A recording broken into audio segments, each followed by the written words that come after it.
Oo. Pikinig, pikinig. Ha?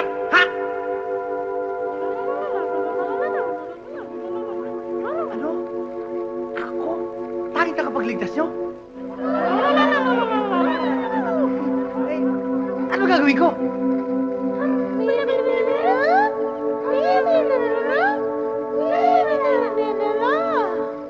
Ang babaeng higante? Pag hinalikan ko? Liliit? Sige! Bukas, pagliwanag, alang-alang sa mga taong ibon na to, hahalikan ko ang babaeng higante!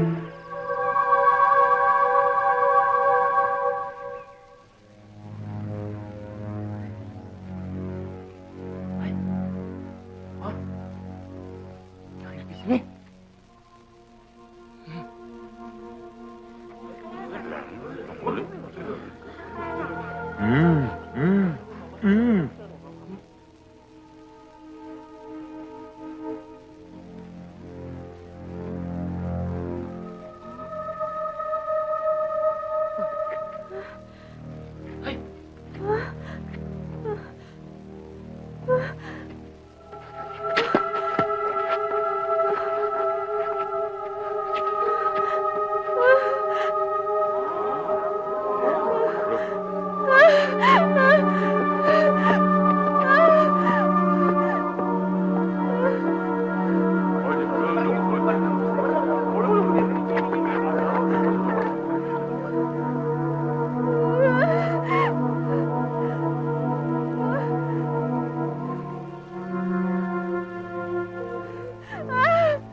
Huwag kang matakot sa akin.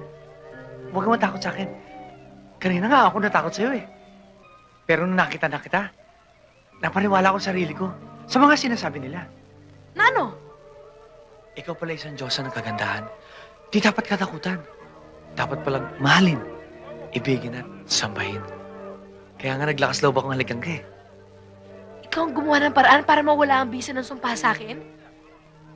Naku, salamat!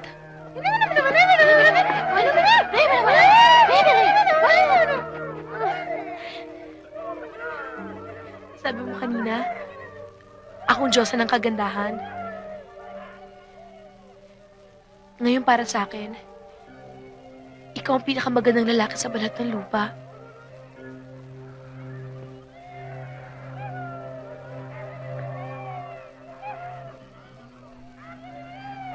Up. Up. Up. Asan yung mga higanting ano? No? Nananaginip ka na naman, oh. Sabi sa'yo, kulang lang sa ligo yan, eh. Maligo ka. Init lang yan. Sige na, maligo ka na. Salimot, may trabaho pa tayo. Ang gandang higante. Ali ka na sabi. Hello? This is an overseas call from Richard Dyson of Manila to Mr. Lee. Is he there? Just a moment. Boss, overseas call from Manila. Sana ka. Richard Galay. Hello, Mr. Lee. Hello, Richard. How are you? I haven't heard from you for a long time. I think we can do business again, Mr. Lee. Good. Very good. When do we start? Very soon. I'll let you know when I need the merchandise. Okay. I will go to Manila when you need me. Okay, Mr. Lee.